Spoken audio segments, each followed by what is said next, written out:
Welcome to Roundtable 2. While we wait for others to join us, please take a moment to answer or to comment on the following question. What is good counseling? What do you think is good counseling? Heather Ochoa will be our chat manager and will be capturing questions and comments for the panelists. So please take a moment.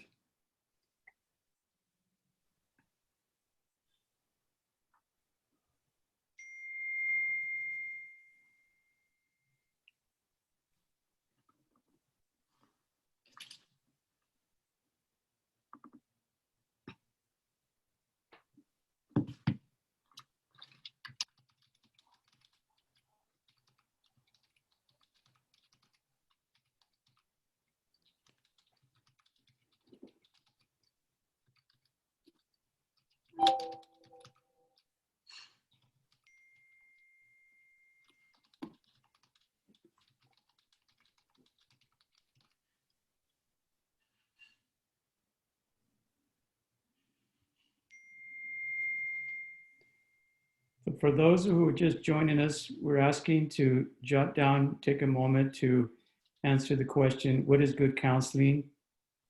You can put that into the chat. And this webinar is also being recorded.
Thank you, Robert. Let's go ahead and start. Okay, again, I'd like to say welcome to Roundtable 2, Counseling Underrepresented Students, Creating Safe and Supportive Virtual Spaces for Black and Brown Students. And we've asked for those of you who joined us to jot down what is good counseling. We'd like to begin by looking at first the question or a comment about land acknowledgement. We at CACN begin this webinar by acknowledging our presence on the traditional ancestry and ceded territories of indigenous people throughout the state of California. We pay our respects to the ancestors, elders, and our relations, past, present, and emerging, of the lands from where we all gather today. We encourage everyone joining us today to continue to learn about the traditional land caretakers where your college is located and the good work that's being done in relation to with them. And this has been offered by UCLA American Native Studies Program.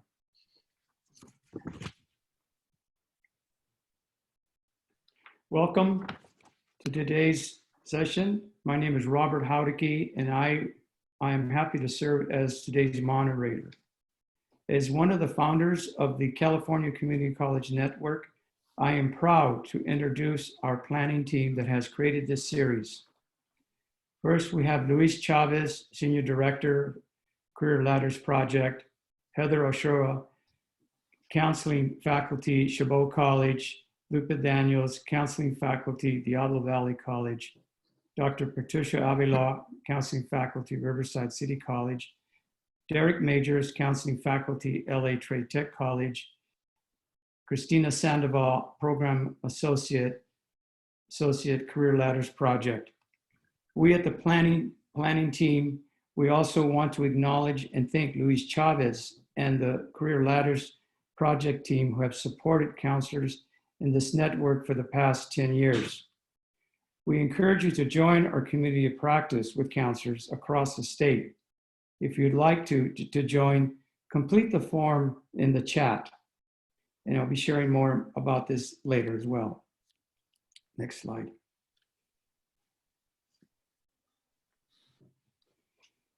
CACN has created a series of webinars in order to connect with counselors across community colleges systems, engage in student-centered conversations, share strategies and practices informing students' success.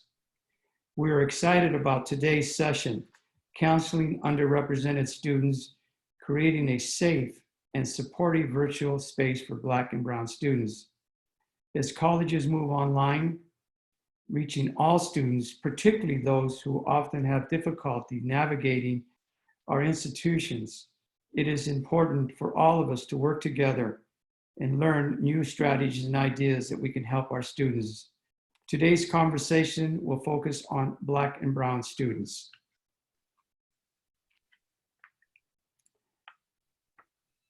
Next slide. We will begin by hearing from students to help provide the context, the framework of our conversation. I would like to welcome our students, and each one will take 2 minutes to answer the questions. Our first student is Vincent Rogers from LA Trade Tech College. And we have Christian Sanchez from Southwest College, and Bertha Garcia Lopez from Cañada College. So the first question for Vincent, can you please describe a time when you had a good counseling relationship and share what made the relationship good? Good afternoon, everybody. Welcome. Thank you for being here, Vincent. Okay. I'm a reentry student, first of all. And so I was getting ready to transfer. I had transferred into the Grand Canyon University online program, doing well. Something happened unspeakable, which I never heard of. I got expelled because they said I didn't disclose that I was a felon. So talking to several people, I was talking to one particular counselor, and she didn't know this was happening, so I disclosed it to her. She felt my pain because she knows what type of student I was. So that moment, it made our relationship more better because she felt my pain. She felt the things that I was going through as a Black person, as a felon, ex-felon, and trying to make it through education, because I was ready to give up on education at that point when I got expelled. So that relationship we had, she even pushed me further to get me more involved in the school process itself. So with her involvement, I became an ASO president, Associated Student Organizational president, student body president of Trade Tech, by her pushing me and still going on to continue my education. So I'm at the point again, she's always checking on me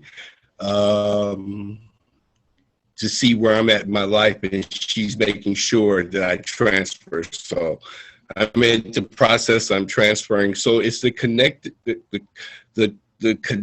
that we had and the pushing and the motivation. That's what made our relationship good. Thank you. Well, thank you. What a wonderful story. Thank you so much, Vincent. Beautiful story. Thank you. Our next student, Christian Sanchez, we have a question. Please share with us a time when a counseling relationship did not work, and why do you think that was? Good afternoon, everybody. My name is Christian Sanchez. I'm from Southwestern College. So for me, a negative counseling experience or relationship that I had was just after high school. I had dropped out, but I had taken time to enroll in college, and I never really received the guidance that was necessary for me to continue. So I just kind of left it be and just kind of followed the path that I followed. And the second time that I had returned to college in 2010 or 2011, it was the same issue, that there was no support, there was no guidance. It was just, you know, kind of like you were just a number and they're trying to get you in and out as fast as possible. And so I think that was because there was no connection between the counselor and the student. It was just more or less, let's see how fast we can get him in and how fast we can get him out. We're not interested in what he wants to do, or we're not interested in knowing anything about him. We just want to be able to get our enrollment numbers in and make sure that we have students in classes and let that be that. And so it wasn't until this last time I came back in 2018 when I had a good counseling relationship with Puente. And so, yeah, I just think that for me, the counselings that didn't work in previous times was just basically because there was just no interest between from the counselor to the student, and wanting to know just at least a little bit, just to make a connection with the student to see if there's a path that that student can follow. And so I think that's probably, just in a nutshell, that's probably what I can offer for this question. So thank you very much. Thank you. Thank you, Christian. Thank you so much. I'm so glad that things have worked out for you. That's wonderful. What a story. Thank you so much. We go to our third student, Bertha Garcia Lopez from Cañada College. As a Black or brown student, what's important to you when going to see a counselor, and why do you like to be, and how would you like to be helped? Thank you for this time. Hi, everybody. My name is Bertha Garcia. I'm a student from Cañada College. And I just want to thank to my classmates for share their stories.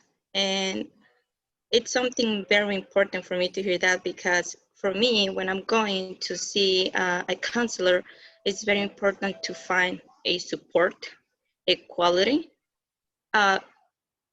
in a good relationship, compassion. So that helped me to build a relationship with her or him, to have, you know, that connection and the resources that they can give me to help me through my path in my journey while I'm doing my my career. So it's very difficult sometimes to find that, because, for example, as a brown person, I can feel identified with some Black people because we have sometimes the issues, probably sometimes because of the language or racist things or whatever. But the important is when we are going there and we find that person who help us with everything, no matter what, it's amazing. So it's something that I really looking forward when I'm going to see a counselor. Thank you, guys. Thank you so much, Bertha. Beautiful. Thank you so much. I would like to, we have a few minutes here. I'd like to ask if any of the students here in the panel would like to maybe respond to any of the other questions, the ones that you did not respond to. Is there something there that maybe one of you or two of you would like to just, or all of you, like just quickly respond to any of those questions? I'll give you an opportunity to do that. Yeah. Go ahead, Christian. Go ahead.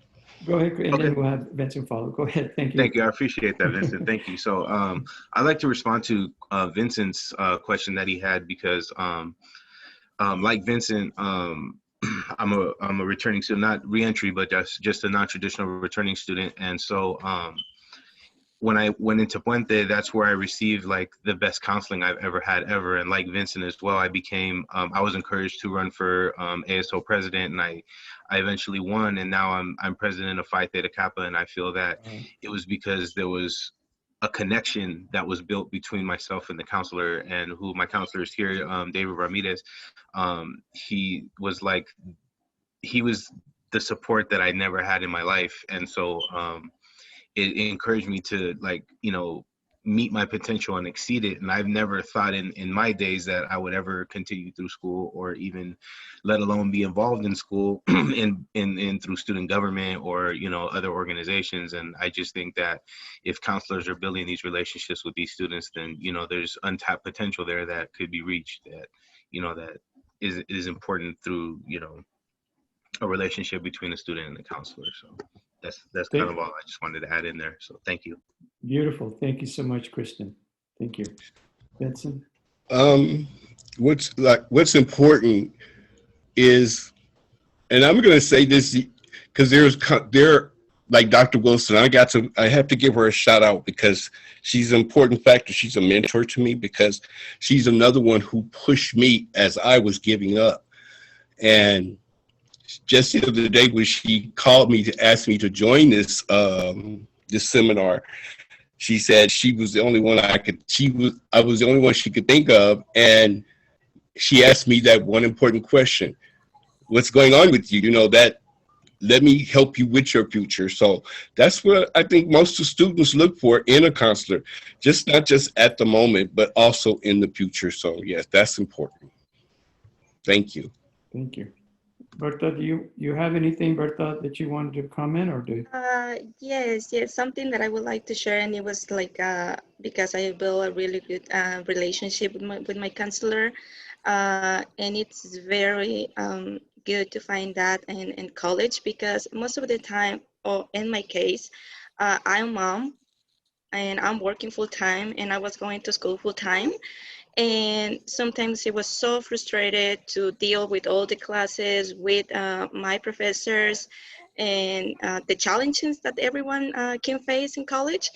And she was basically like my mental health.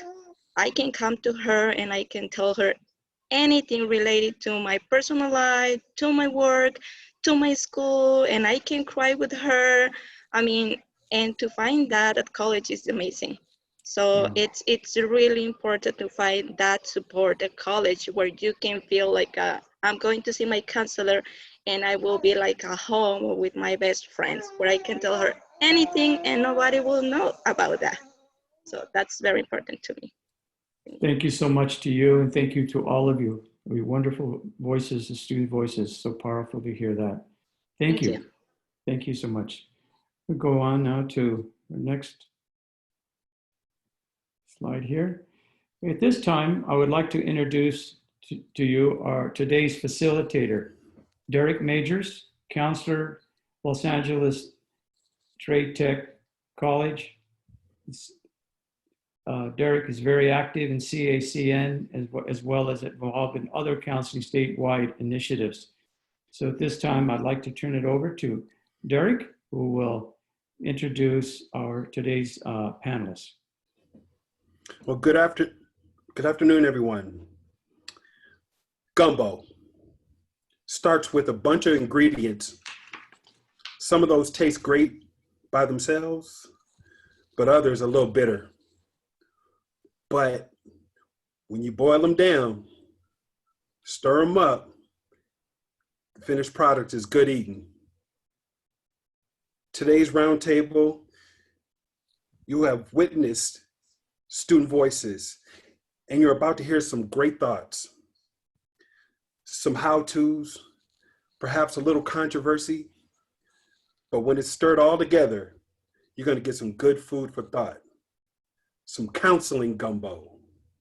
So bring your spoon.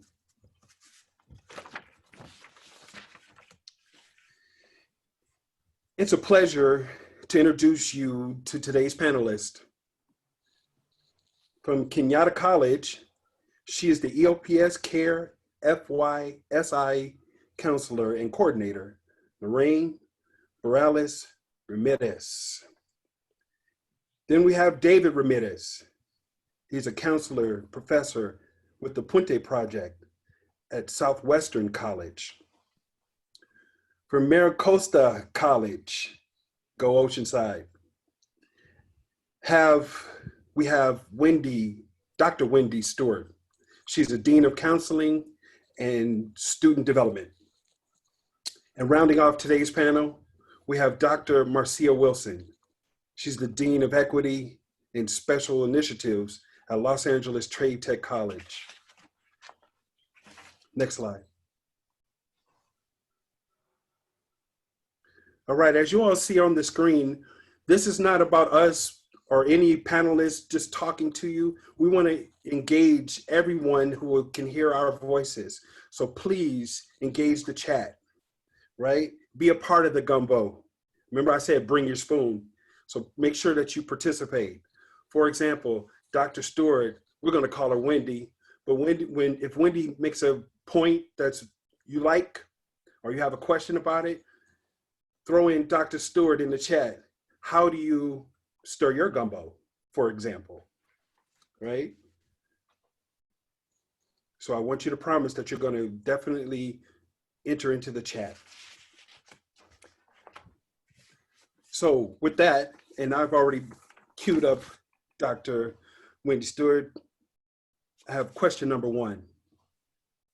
What are you noticing as you are providing counseling to Black and Brown students during the pandemic?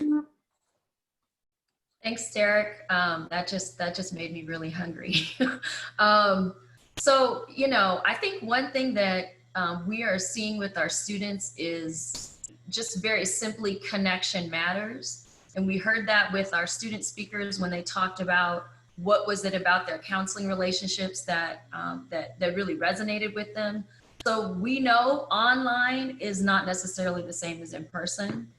We're trying to replicate, we're trying to connect with our students, but I think something that I know I'm hearing from our students, that my counselors are hearing from students, is that it's a struggle and it's different to connect in a virtual environment than in person. And that connection is really critical and it matters, especially now.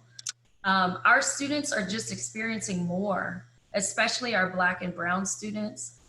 You have a climate of racial trauma. So I think about the things that I carry with me when I log into a Zoom meeting, how heavy my heart is. When I turn on the news, you're hearing, you know, white supremacy is being co-signed. That weighs heavily. And then our students are dealing with food insecurity, housing insecurity, job loss, families that are compacted, families that they haven't seen, that they're isolated from.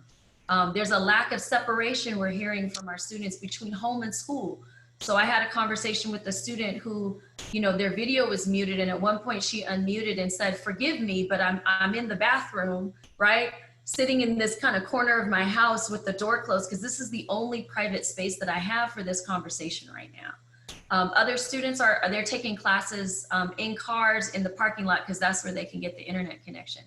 And so it's gumbo in the sense that there's a lot of diversity. This isn't all Black and Brown students, but I think we know that it's more. Our students, what they are normally experiencing in a normal non-COVID time, it's exacerbated by what's going on. And we're really seeing that in our counseling spaces. So, you know, Zoom and phone call conversations, I notice, might be about something. So we might be talking about something to do with your educational planning, but then there's this other layer where students just begin to talk to you and you recognize they just want to connect, right? You might be the person that's talked to this student. They might not have had that opportunity to actually just sit and talk to somebody in days or weeks. So I'm noticing that students are, you know, the conversation meanders a lot more than before, and it's important for students to have that space to do that.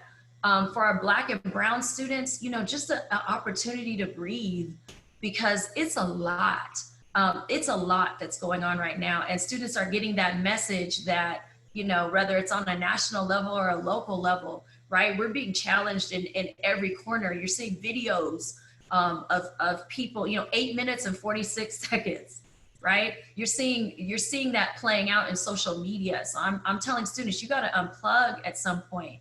I know just looking at my feed, and I'm a Gen Xer, so I'm on Facebook, but you know, my students are, you know, you got Snapchat and Instagram, and students are constantly digesting all of this material all at once, all the time. So I think just having people have an opportunity to breathe and disconnect from that, because you layer that on top of everything else that students are facing with classes, and students are struggling.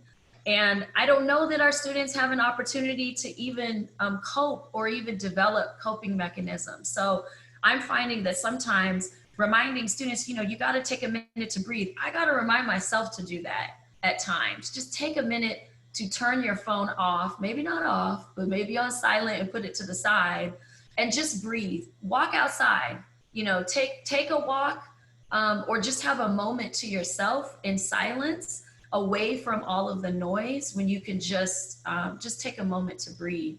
So I think there's a lot of really unique challenges that are hitting us as counselors, as administrators. You know, how are we providing resources for our students who are facing these challenges in an environment where face-to-face is limited? So where we could easily point a student to, let me walk you over to health services, or let me walk you over to the food pantry. Or take a minute to just, you know, occupy my office. I've done that before, where I've left and given the student time. You sit in the office and take a moment, and I'm gonna go take a walk, so that you can have, you know, this might be the only space that you have. We don't have that luxury. So I think it challenges us to, how do we continue to be creative and connect students to resources in a virtual environment. I think we have to recognize that connection doesn't necessarily happen via phone or Zoom. And all of us know, when you've been in a meeting and you ask a question or you say something, and just the silence of people being muted, right? As human beings, we connect with each other in different ways. So we have to take a little bit of extra time to build rapport in an online environment, because those nonverbal cues and that connection isn't necessarily there. And for Black and Brown communities, that's so key, right? Like, we build community sometimes in the minutes, in a counseling session, in a conversation. You can definitely connect with somebody and get, okay, you're here for me. You're connecting with me. You're authentic with me. And that doesn't necessarily happen automatically via Zoom or via phone. So just taking that extra time. And then I think just leaving space to recognize that it might be about an ed plan question or a course question. And this is in general, right? When we're working with our students of color, but we know that we have to leave space for the other. So knowing that our students are just facing more, right? We have to leave spaces for them. So there's a few questions that pop up in my head when I was thinking about this question, and just reflecting on what I'm noticing with our Black and Brown students. But, you know, how much of the more that our students are experiencing, how much of that are we keeping in mind when we're working with our students, especially because we're experiencing more too, right? Whether you're just focused on academic planning, are we taking the time to connect with our students, to make sure that they're having the kind of counseling session that the students at the beginning of the session, right, talked about? And then how do we address these when a student of color is in front of you, right, virtually? And how do you, I heard Christian use the word normalize, right? How do you normalize their experience in a time that is just abnormal, right? This has never before happened in any of our lifetimes. So how do we normalize what our students are going through and have that space? Well, thank you very much, Wendy. Lorraine, do you care to comment on this particular question? Sure. I think as Wendy was saying, you know, right now are just precedent times that we haven't really seen in regards to how we are communicating with students virtually. And it's not the same when we were working with them, you know, in person. But I think, you know, we have to keep in mind that we still need to reach out and make those connections with those students, even more so now, because it's so needed. And making sure that they're okay, and prodding more than normally we would be prodding when we're meeting face to face, because sometimes they may not be, like Wendy was saying, in a space where they can talk. So understanding that sometimes the way we ask questions might have to be different than we would when we're in one-on-one and there's some privacy, that we can have with the student. Knowing that, they may have their child or a sibling that they're taking care of, or something else going on in the family or where they're at, that they can't really talk in a more safe space. So I think being able to create that safe space for them is different than just in our offices now. So when we meet with them either on the phone or via Zoom, I think for myself, I always tell students, hey, you can always reach me via email or call me. We can talk when you have a moment. I think that in this time, I feel like I work more with students than I did before. I make myself more available to them because it's needed. They need it to make that connection. And I just want to say, and I was reading the comments of the participants, and we have some wonderful counselors that I think could also be panelists here as well. And the things that they bring up as far as being, good counselors or having a good counseling experience. And, many of them point out about being empathetic, good communication, an active listener, providing a safe space, understanding the student and where they're at. And so I think right now is really us being open and saying, okay, where are you at right now? And then trying to help them through that process, whether that's academically, whether that's personally, whatever that is, we have to continuously ask that question to students. Thank you, Lorraine. David, you would like to answer this question? Because I sure have another one for you. Yeah. There was somebody in the chat, Garcia is the last name, that said something to the effect of, we're more than evaluators and ed plan writers. And I appreciate hearing that comment, because I know for me, when I first started working at Southwestern College, after about my first semester, my first year, I was ready to leave. And we know that once you get a full-time job at a community college, people don't want to leave.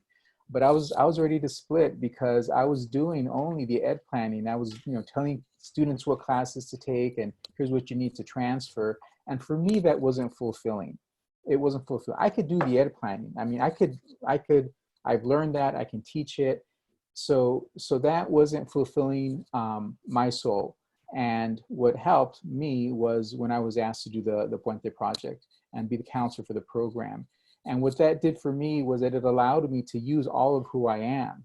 With that also comes a part that's also important and that we all need to be aware of, is that we also need to care for ourselves as counselors.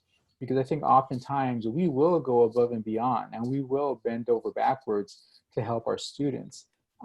That being said, we also need to help ourselves. And I have to remind myself about that in terms of disconnecting and being present here at home with family, the way that we ask our students to do.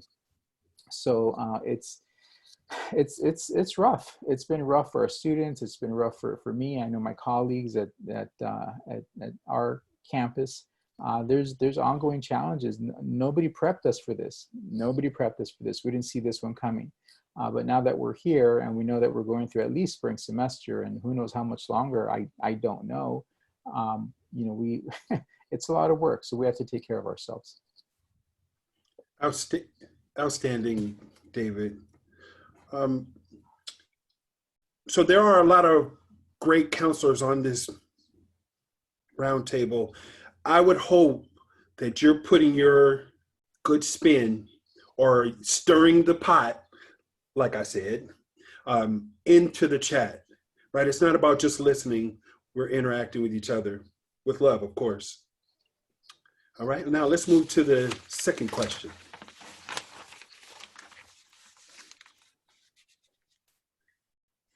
And this one is for Dr. Wilson. When and how do you know that that counseling efforts, whether it be individual or department-wise, are successful with Black and Brown students? So thank you, Derek, and thank you everybody who's been participating. I've been trying to follow along with the chats and such great information. So I love Derek's gumbo analogy, and so I'm going to talk a little bit. I'm going to stick with it and like roll with it. So one of the things that really makes the roux and gumbo taste really good is bay leaves. And, you know, you got to put some bay leaves in there, and that, like, you know, it flavors up your whole gumbo. But a bay leaf by itself is really nasty. I don't know if anybody, because what you're supposed to do is after the bay leaves, after you've sucked all the flavor out of them by, like, you know, stirring your roux for hours upon hours, you're supposed to actually remove the leaf because it already did its job, it did its flavor, and then you're supposed to remove the leaf because it's not very pleasant to eat and to chew, right? And that's how I see some of the things that as counselors, what we have to do that is more of the, you know, the record keeping and the background stuff. It's the bay leaf, right? We have to have it because it flavors up the gumbo, but nobody really wants to pay attention to it and to chew on it. So it should be there and the flavor should be there, but we shouldn't have to be chewing on the hard leaf. And so when I think about how do you know that counseling efforts work, you know, one of the things that we look at is we look at our outcomes. You know, my division is is pathway innovation and institutional effectiveness, right? So we're always looking at those numbers, right? So we're wanting to find out, like, you know, how many students completed, you know, how many students, you know, are at the certificate level, how many students are at the AA level, and how long is that time to completion. And then we do this analogy where we look at the students that are taking a little bit too long. Then we go and we look at, did they have a good ed plan? And did their ed plan kind of take them off on a trajectory? And then what happens is we end up blaming counselors, which is unfortunate because there are a ton of reasons why ed plans don't get followed and why it's necessary to alter ed plans and to change ed plans and why a lot of times that's okay. So when we're talking about how do we know whether our counseling efforts were successful, a lot of the times I think we look at those metrics that have so little to do with just good counseling, but so much to do with some of the record keeping and the requirements that we have that are necessary parts. It's that, you know, the flavor of the bay leaf, but you gotta, you know, they should be gone. So I think that one of the things we need to begin to look at is how do we measure success? So for me, success in counseling has to do with how does the student feel about their counseling experience and their experience in school? So does the student feel like they were supported? Even if a counselor made a mistake on an ed plan and they, God forbid, had to take an extra class and got a little bit more education than they perhaps needed, is that so tragic? Rather than the person who is like, ed plan, I'm not going to talk to you anything about this, ed plan, and then the student finishes, but they don't feel connected. So I think when we're talking about how do we know when counseling efforts were successful, I think we need to expand our perspective on what we look at in terms of those metrics and pay a little bit more attention to student experiences and a little bit less attention to just metrics. But then the reality is, and as a dean, I had to say this, and it's interesting because, you know, we had counselors and we had some administrators on the panel. And as a dean, I have to say this, that, you know, bottom line is, if the students are feeling wonderful and supported, but they're not completing and we're not retaining them, that too is not the greatest of outcomes. So we need to find that blend between looking at metrics and outcomes from both the experiential perspective, but also the hardcore outcomes, you know, making sure that our students are finishing within the shortest amount of time possible so that they can move on with their lives. I know at Trade Tech, I want to think that it's because we love our students so much and they want to stay around longer. But when I hear students get up and say, oh, I've been at Trade Tech for 6 years, or I've been at Trade Tech for 7 years. And I'm like, yeah, but we're a 2-year college, right? And so when I think about that, I think, yeah, technically we're really supposed to be getting students what they need to either get that great job or to transfer in the least amount of time. So we need to also look at that. So when I thought about when and how do you know, I want to measure this with multiple measures that includes both outcome data, experiential data, and find ways that we can really provide data in a way for counselors to be able to improve rather than to feel like they're being judged or attacked. Because a lot of times it's so easy to just blame the counselors. And I've seen it. And unfortunately, that's one of the bitter things about the gumbo is that, you know, that does exist. Thank you very much, Garcia. Appreciate your honesty and candor. So, David, would you like to jump in on this question? Yeah, you know, as I was listening to the comments that were being said, I think for me, in terms of how do I know that counseling efforts are successful, you know, I take it to the individual counseling appointment, and I know that there is that gut reaction feeling that I have that the counseling appointment was successful. It's like, yes, this one worked. This one was good. Because sometimes students come in with one idea of what they want. You know, students want an education plan, and it makes sense. And I understand that you want to know what classes to take. You want to know how long it's going to take you. We'll give that to you. But sometimes there's more. Sometimes I say to students, I will answer your questions, and I will answer the questions that you don't even have yet. And, you know, they look at me like, what are you talking about? I go, well, just hold up. So we go through the appointment, and, you know, I'm at Southwestern College. We're about 10 miles from the Mexican border. So we do have students that commute daily and everything else from Tijuana to Chula Vista. So sometimes we get students who come and, you know, when you compare the two systems of higher education, they're totally different. They're totally different. In Mexico, there is no community college. In Mexico, you finish your high school and you begin medical school or law school. And I explain to them it's different here.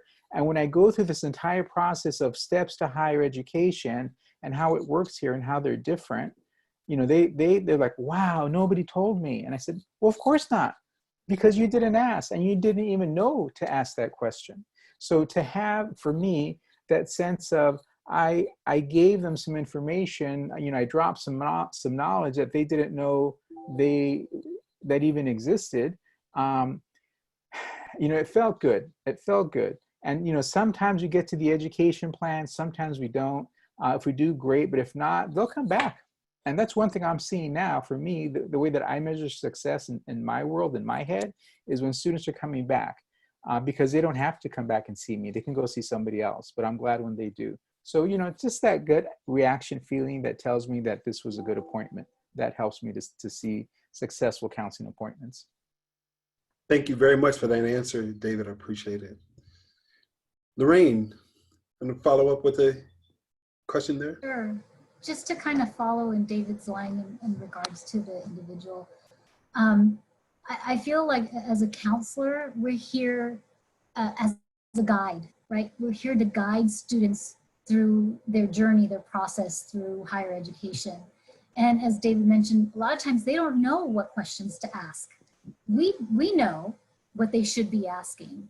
And so when I feel that counseling has been successful with my students is when I feel like when they are coming to a counseling session after, you know, times that we've met, and they're starting to ask me questions about more about what they can do, what opportunities they might be able to pursue because of our previous conversations, right?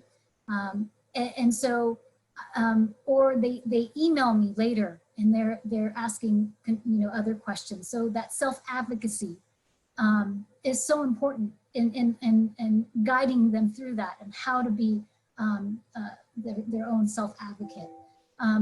Also, when I see them coming in and showing other students, bringing in other either friends or family members to the college, I see that students, I'm in EOPS, and so I'll see students that have been with us, you know, 2 or 3 semesters, and after that, they're like, yeah, you need to come over here in EOPS, you know, they're really gonna take care of you, they've taken care of me. I had a former student who was a foster youth, and, you know, he came to Cañada College. he transferred to UC Berkeley, graduated from UC Berkeley, and he said, you know, it wasn't the same at UC Berkeley because they don't have counselors. You know, they're kind of on their own when they go to the four-year school. But he knew, he said, because of the relationship he had with us in the OPS, with me and as a counselor, he knew he could self-advocate. He knew what were the questions he should be asking in order to go on to grad school and go to law school. So for me, that's successful counseling, is when students are able to be able to advocate for themselves and to be mentors to others, even though they don't realize they're being mentors, right? That they're showing others to come in and also follow in their footsteps. Thank you, Lorraine. Heather, is there any good questions in the chat that we can discuss together? Why, thanks for asking, Derek. There are a couple of great ones that have popped up.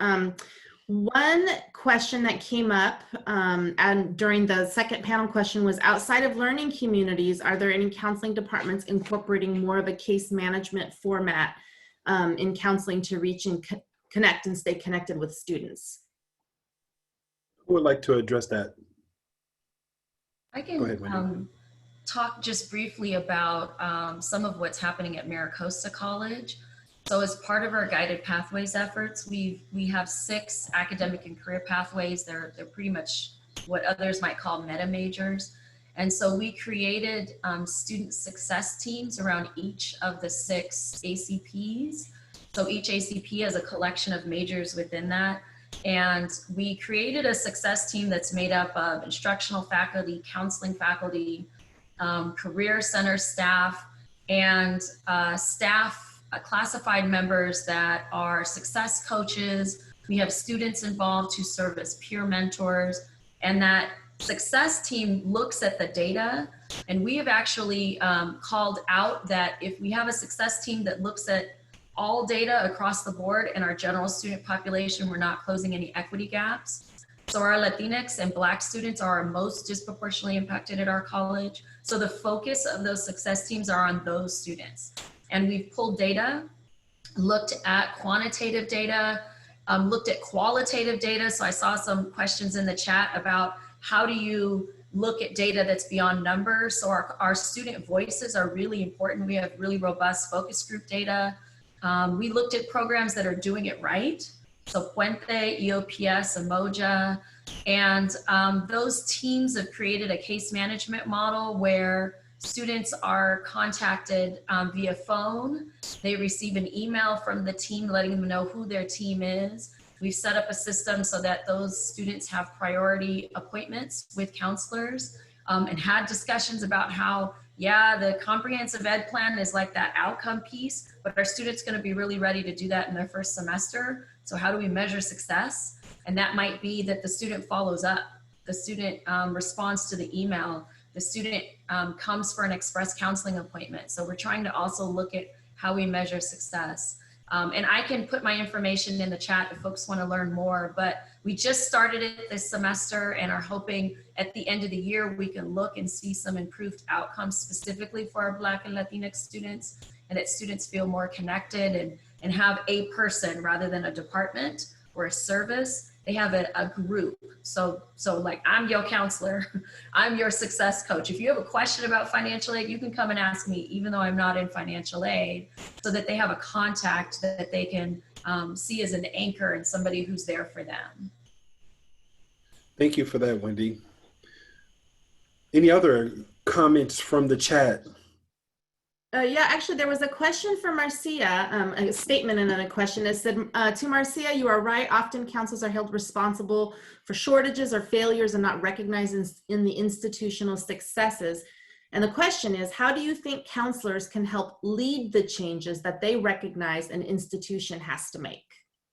So I responded briefly in the chat, but I really do think that, that counselors as faculty tend to stay in the lane of student services. And I really think that counselors need to be involved and empowered to get on every single solitary 10+1 committee that you have on your campus, because everybody needs to hear that voice and that empowerment. So even the committees that might be traditionally academic committees, like your curriculum committees, your, you know, the academic senate, and, you know, and things that college council, planning and budget. Like, I think that every counselors need to be involved in every one of those, so that there is always that voice, that recognition. And when it comes to things, and speak up. So when they're talking about, oh, the great things that we did and the great outcomes, and everybody's thanking everybody, and, oh, I want to thank the faculty for putting together this, and I want to thank the industry partner, raise your hand and be like, dudes, us too,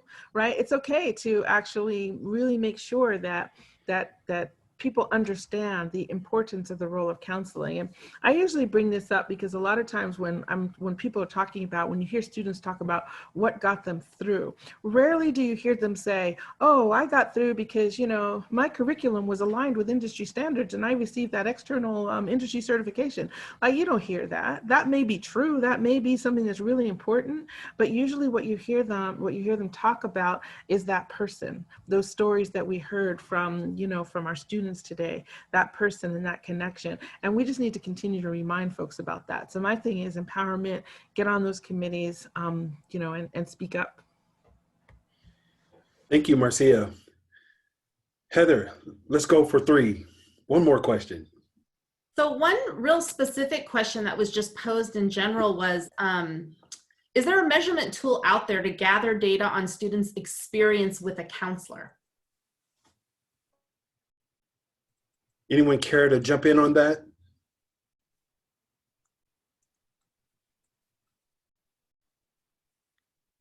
Going once? I think there are some tools that I teach research as well at a different job, but there are tools that I've used that have been used to measure. They're quantitative, and so what I've done, and I can look them up and share them, but what I've done is I've taken those quantitative measures and taken those questions and turned them into focus group questions, and I'd be glad to share with everybody and show you, but they are reliable and valid scales and questionnaires, but they had been quantitative and I just turned them into qualitative research. Thank you for that. Next slide, please.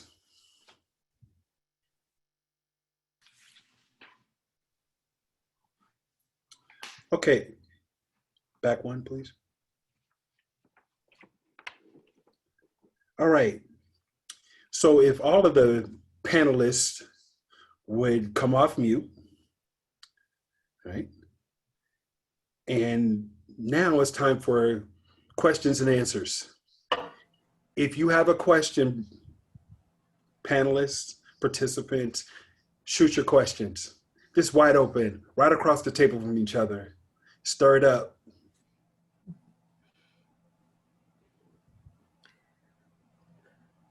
So I have a question for those of I noticed in the chat, a lot of you at the colleges have been talking about going to pathways and pathway counseling, and I know we have as well.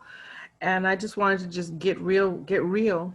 Has there been some tension around doing that? Like, you know, do people feel that, you know, at our campus, I know, I'm just gonna be straight up, we went to pathway counseling. I think it's a hugely effective model, yet we still have people that don't like it because they feel like the general counseling and the team that they had in general counseling is now somehow broken up. And so I wanted to know if some of you guys having that same tension as you begin to create your more pathway specific, you know, counseling success teams. Go for it, David. Pressure. I know, yeah, pressure. And I'll say that I'm one of those folks that it's like, you know, I hear pathways and I hear the intention. I understand what it all means. And I guess my reservation comes from looking at how pathways is designed, modeled, and how it's being rolled out. And I don't know that, and maybe I need to look some more, but I don't know that it really addresses or works with those students that want to transfer to the UCs or those students that want to go on to private schools. It seems to put students on a track for a vocational or technical program, or maybe an ADT for the Cal State University. So I'm wondering how we can make it so that it could be more inclusive of all the students. And there has been, at least at Southwestern, I'll speak from that experience, there has been that sense of, well, different departments are going to want to have the counselors break up and then move to these other areas within other departments on campus. And it's not something that I would vote for, because in the work that we do as counselors, we're all in the same. We have a one-stop center where all the student services are in one building, 2 floors. But more importantly, we have all the counselors, up and down the hallway. So whenever we have questions about anything that comes up in the work that we do, and we know that as counselors, those questions come up all the time, it helps so much to go down the hall and there's a transfer center coordinator, there's an EOPS counselor. I can go up and down the hallway and ask questions to people. And if we were to move out of our building and go to the math and science area or the English and communication, it would take us away from that. Not to mention, and I'm an extrovert in the MBTI, not to mention to take us away from the camaraderie that we've established as professionals. So there's some reservation. I understand what it is. I think it works. But I have that reservation, and maybe I just come from that mentality of tracking our students and putting them in a path without looking at all the other options that might be available to them. Sure. That's a conversation all by itself. Yeah, it is. It really is. Yeah, it is. So students, I have a question for you. If you could talk to your younger self about counseling in particular, what would you say to make sure that you got everything you have today? Go ahead, Christian.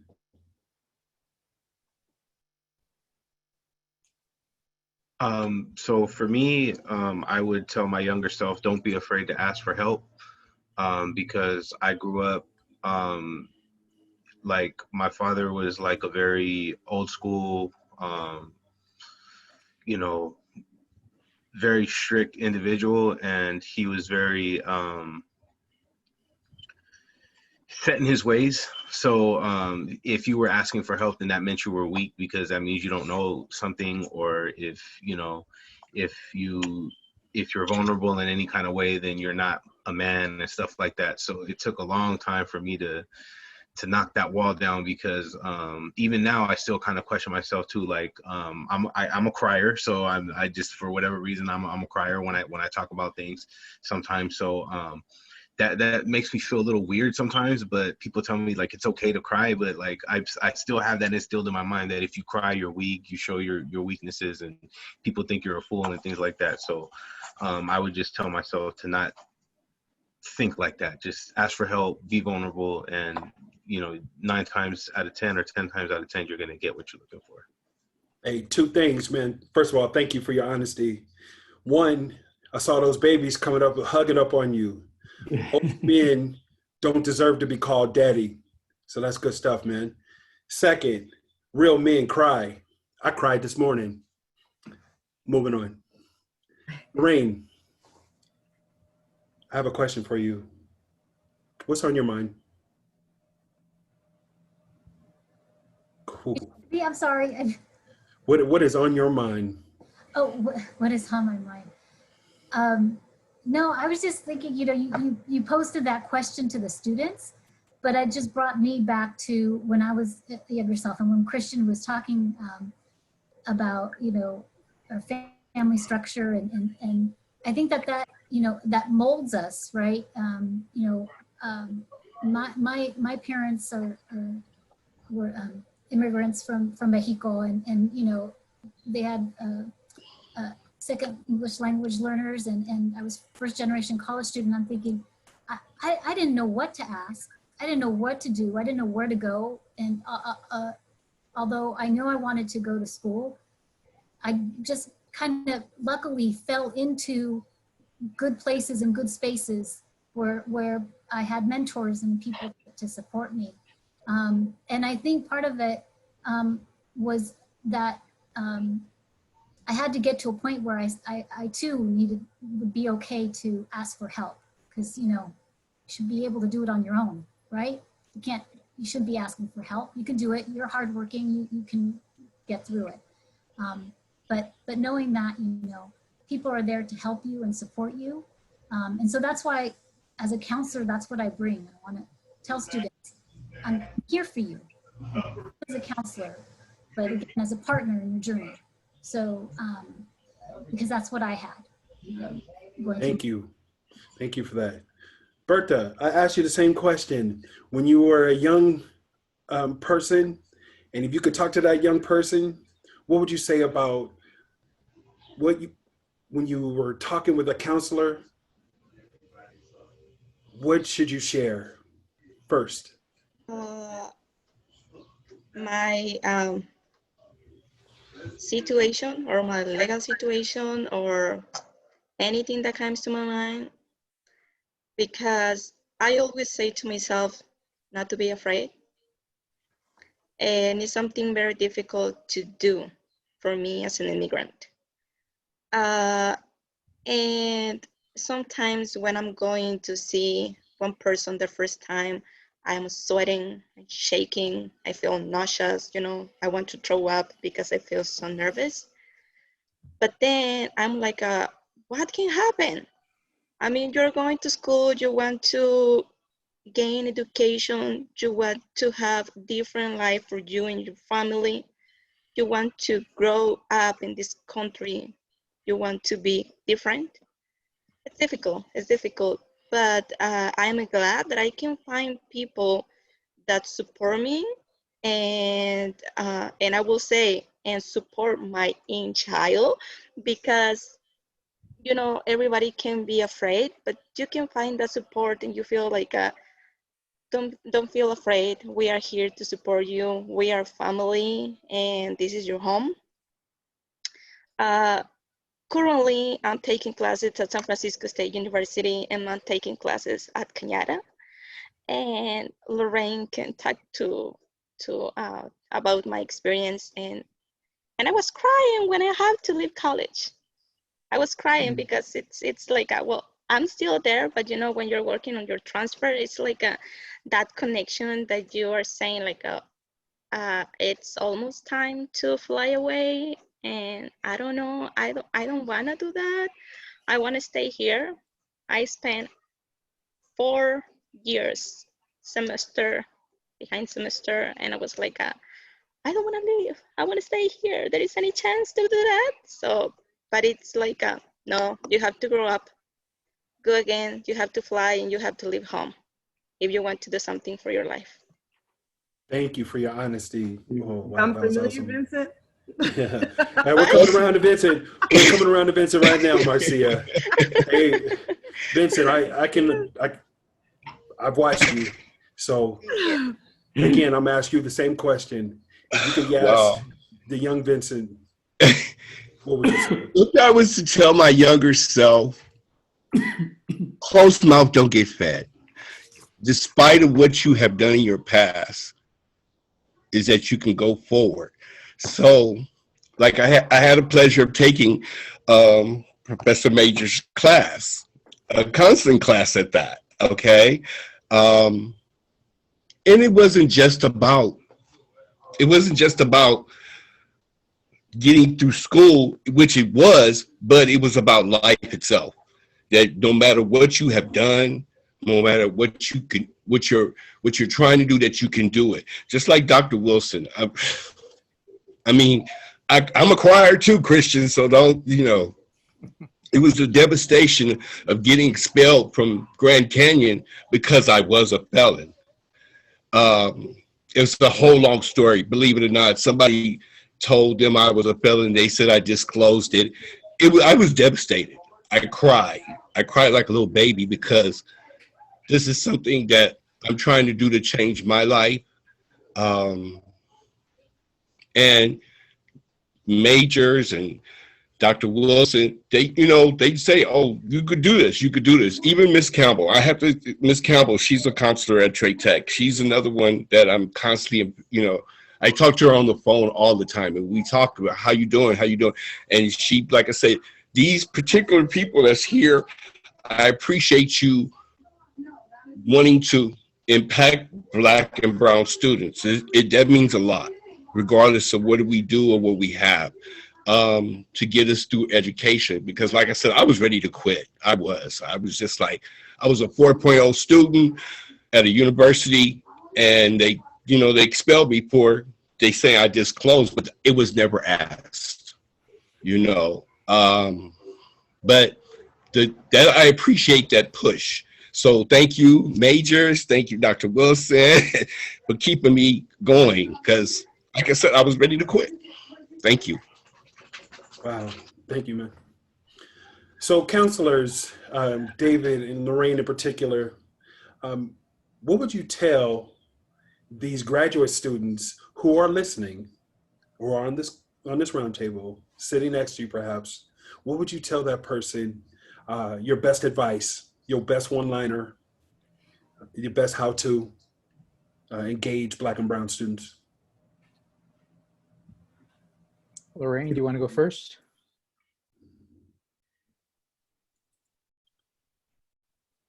You go ahead, David. Okay. Bye. I'm saying bye to my daughter. She's going to her PE class. So that's a loaded question, Derek. It's a very loaded question, but I think one of the first things that matters to me, and we've heard this before, this is Counseling 101, but I think it's worth repeating, and that is to be present with a student, especially right now, like my daughter just walked in, so that we could be there and listen to what they have to share. And somebody earlier in the chat said, also observing what they do not say. And that's I do that a lot, because there's what they say and then there's what they don't say. And this is where I encourage us to follow that instinct that we have, because after so much time, I think we develop a counselor instinct where we ask those questions that maybe we won't ask because we're not sure, or we're afraid that it's going to open it up to something else. But that one question that we ask, if we have that gut feeling, I got to ask that. It's amazing what's come of a session or time with a student when I ask that one question that I almost did not ask. So that's one thing. But the other piece I really want to share, and I say this because, I talk to many who say, I want your job, graduate students or community college students. And I say, get ready to do the work. Get ready to do the work. I served as department chair some years ago, and I would interview potential adjunct employees, adjunct counselors. And I asked them, I go, why do you want to work here? Why do you want to work at Southwestern College? What brings you here? And they said, oh, I like being a counselor. It's convenient for my work schedule. I can pick up my kids after soccer. In my head, I'm thinking, wrong answer. For me, I want people who are going to come and do the work. Come do the work. I had this one student in mind, he just finished his graduate program, but I told him years ago, I said, I know you, I know what you're about, and you want to do this work, you're ready to do this work because that's what it takes. Somebody who's going to do the work, not somebody who wants to work here because the salary is decent, because you can get a sabbatical and take a year off, or because the hours are flexible. All that's good and great, and you'll get that. But there's work to do. We're working with a population that's most disenfranchised, population that doesn't even get to this point. If you watch the, and I'll put it on the chat, the Latino education pipeline, for every 100 students, only 0.2 finish with a PhD. It's tough, and it's work, and it's beautiful work. I'll say I've had the privilege to work with Christian, and to see how he's turned around, it just fills me with so much joy. And there's a story there. We could have our own session, right, Christian? There's a story there that needs to be told and that needs to be shared to encourage others. So be present with the student. Be as challenging as that can be sometimes, because we're home, we have families and everything else. Be present with the student, follow your gut reaction, and do the work. Do the work. And not that you're not doing the work, but really take to heart that sincerity, that genuineness, the love, the respect that we all have for the students and the work that we do. Thank you. Lorraine, you want to jump in? Yeah, just to build on that, because that's all so true. Thank you, David. I also would encourage graduate students to, as you're going through your coursework, as you're finishing, I know a lot of the classes, some of the classes go through some self-reflecting, right? So you're doing a lot of self-reflecting of why you're going into counseling, why you're going into this field, which should be done, right? You should know what is it that you want to get out of counseling. Ideally, myself, I feel like as an EOPS counselor, I have my dream job. This is my dream job. But that's because there were certain things that brought me here that I self-reflected on and why I wanted to be a counselor. So why is it that you want to be a counselor? And be true to that. The other thing is, when you walk into your office and you're going to meet with a student, check your biases. I'll say it again. Check your biases. We all have them. No matter who we are, we all have them. And so until, especially working with Black and brown students, unless you check your biases before you start working with that student, you may not be there present, as David mentioned, for that student and what they need.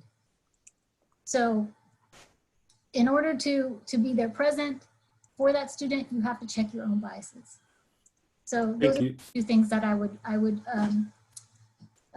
give advice to students is self-reflect, why you want to be a counselor, and second, check your biases. Thank you, Lorraine, for your honesty. I appreciate it. All right, Dr. Sisters, I'm going to swing around to you all. What do you look for in a good, when you're hiring a counselor? What are you looking at? I think it's been touched upon quite a bit. It just in answering the previous questions, the heart work, right? I think David said it takes heart, and in the chat, folks were saying, heart work. You want someone, because these are positions that are going to be in our institutions for a long time and have massive impact on our students, especially our Black and brown students. Because those are the students that when we look at our data and when we hear the voices of our students, those are the students that need the love. Those are the students where we see our equity gaps. Those are the students that when we're looking at the long-term impacts of marginalization, right? We need counselors that regardless of what your background is, you're comfortable working with our students who need that heart work, who need your attention. So I think in hiring, it is looking at beyond just the technical expertise. What is this person's passion for doing this work? And I had a conversation with some of our Emoja students recently where I talked to them about you have to get in touch with the why, not the what. The what is your job description, your job duties, is going to school, is taking tests. The why is maybe I want to be the first person in my family to get that degree. I'm passionate about education because I know the people who stretched to help to make me successful, right? Outside of what's maybe written on a job description, who kept me in school during times when I wanted to give up, who were a listening ear when, I was part of the 1% being a Black student at my school and felt like, okay, I can go a whole week without seeing somebody who looks like me and somebody who was willing to sit and listen. I want that counselor because that person is going to make such a big impact. And sometimes it's not always the long-term impacts. We talked about how do you know when it's good counseling? How do you know when you've made an impact on a Black and brown student? Sometimes you don't know. Sometimes you hear from a student years later and they say, I had that conversation with you in the cafeteria and you motivated me. And man, that made all the difference. We don't always know what that impact is going to be. So I want the counselor that in that maybe even 5 minutes that they're going to interact with the student is going to be all in, is authentic and genuine. Like Lorraine said, you might not know all the answers, but you are aware of your assumptions and your biases, and you're there for the student. So the counselor who has a passion for working, we can teach some of the educational planning pieces and the EdPan pieces and GPAs and transfer requirements. You can't teach passion. You can't teach authenticity. You can't teach the heart part of the position. So that's That's what I look for. And we design our questions to leave that open for folks who are applying, to tell us really about, why are you in this work? What's the why, not just the what. Thank you for that. Marcia? Ditto. In terms of, I think I agree. There's not a word that anyone said about this that I disagree with. I think that what I look for whenever I'm hiring counselors, and even when I'm hiring any staff, and I look for this when I'm hiring classified staff who are going to be working with our Black and Brown students, or our reentry students, or our foster youth students. I look for this in everybody that we're hiring to work in this population, and and to engage. And that is that authenticity, that Wendy mentioned, and that also Lorraine and David touched upon as well.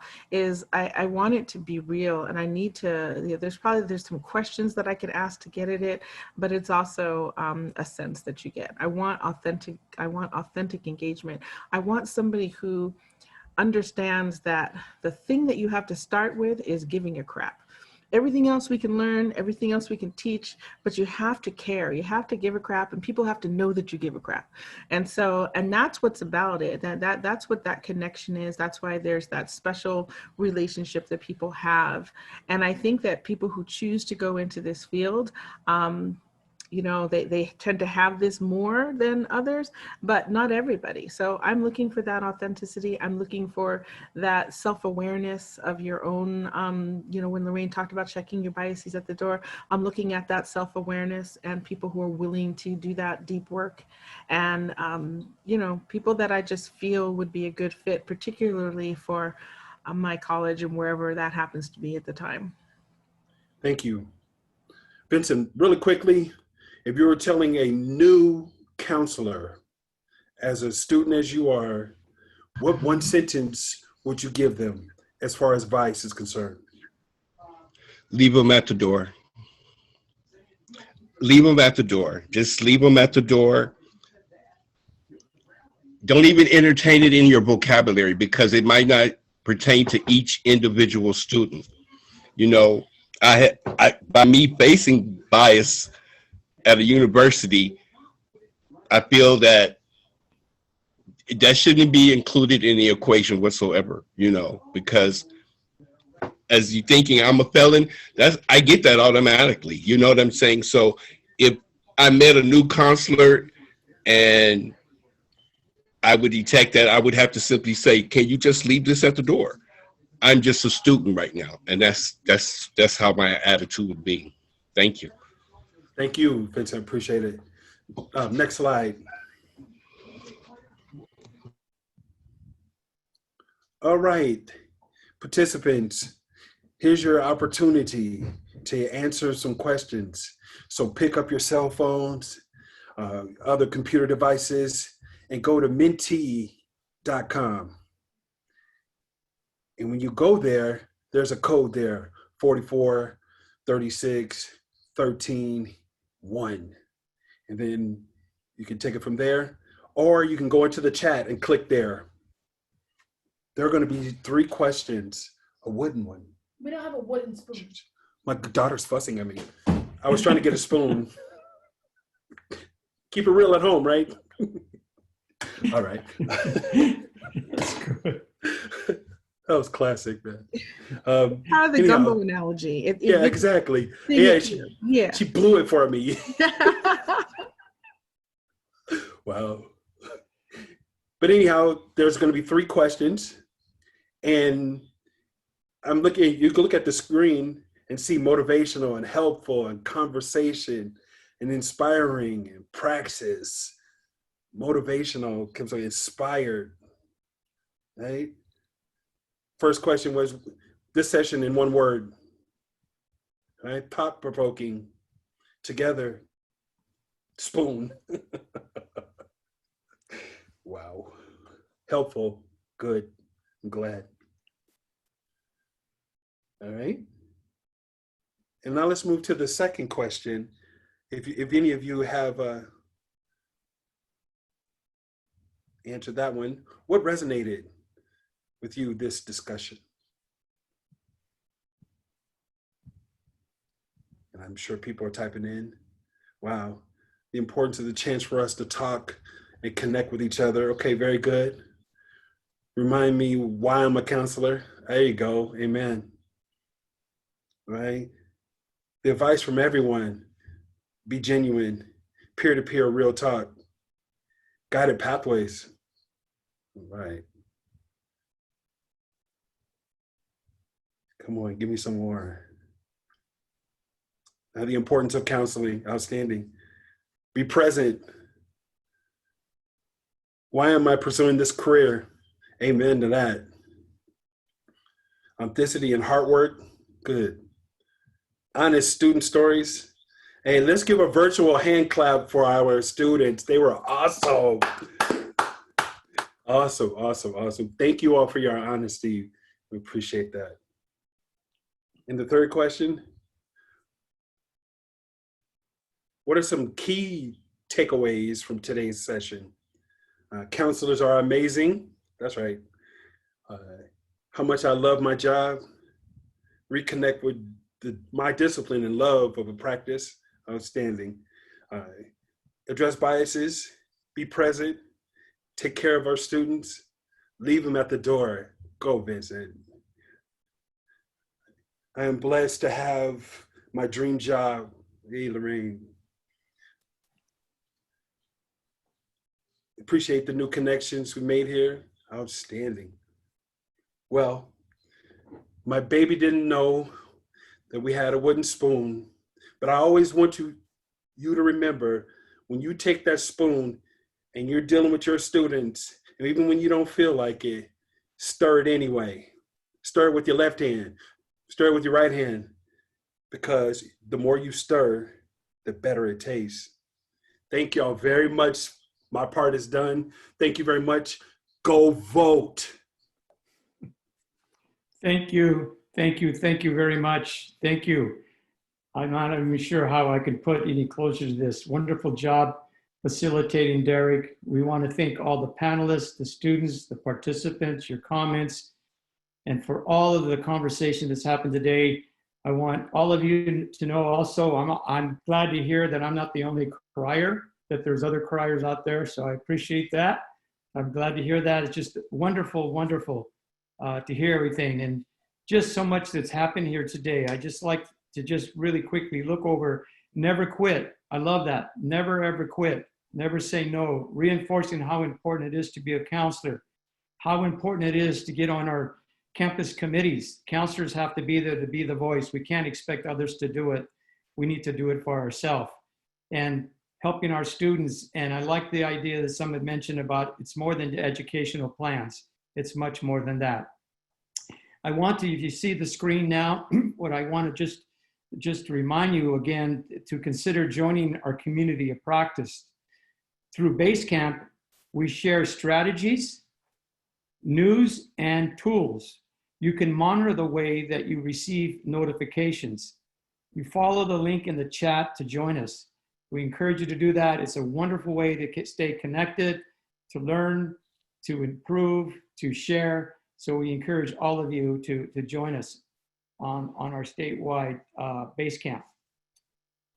Next slide here. I would like to invite all of you to join us next month, November the 13th. November the 13th, 12 to 1:30. This one will be, topic is career education and equity, making the most of career education opportunities for students of color. So we invite you to join us. And I'd like to invite Dr. Wendy Stewart, wanted to share some more exciting news that is coming up as well. Yes, so next year, there will be a 4-part webinar series, and that more information is coming, but I'm gonna steal Derek's analogy that we're gonna get into some more counseling gumbo and focus on equity-grounded counseling strategies specific to serving Black students. So we're gonna talk about empathy and deconstructing ed planning, basic needs, and some of the things that you brought up about how do you maintain equity-grounded counseling when you're working with structural barriers and oppressive structures So there's a collection of colleagues across community colleges who've been working to put these together, and more information will be coming shortly, but the webinar series will start at the end of January and go throughout February, Black History Month. So stay tuned. Thank you. And again, we want to thank again all the panelists, our students, the wonderful panelists, students. Thank you for taking the time. It was wonderful to hear from all of you, the participants. It's just been very motivating. I wish we had even more time to continue. I can't wait until next month. So everyone, we want to say thank you and stay safe, healthy, and until next month, take good care. And thank you. Mute, everybody. Come say Bye-bye. goodbye. Bye. We're letting you out of Bye, class thank you. 2 minutes Bye. short. We're gonna let Bye. 2 minutes See early. you later. Bye, everyone. Thank you. Have a good weekend. Bye-bye. Everyone, Have a good weekend, everyone. everybody Bye, have a thank good you. weekend. Thanks, Derek, and everyone. Thank you. Able to get to your next class early. Okay. Thank you all. Appreciate everything. Thank you, David. Thank you, everyone. Thank Thank you you. for the planning team too. Awesome people. I can't say enough. Hey, good job. Good job. Thank good you, job. everyone. Awesome people. And all I know is that after Gracias a this is todos. over, Thank you, Derek's students. Derek's gonna make us some gumbo. Yeah. Yeah, Great with the job. barbecue. You made us hungry. David, I'm with hungry. Oh, No, he has to give us bungum. We're pulling David. Stop Derek into this recording. one. Stop recording. yeah, stop. How do you stop? Can we stop Great recording? job, everybody.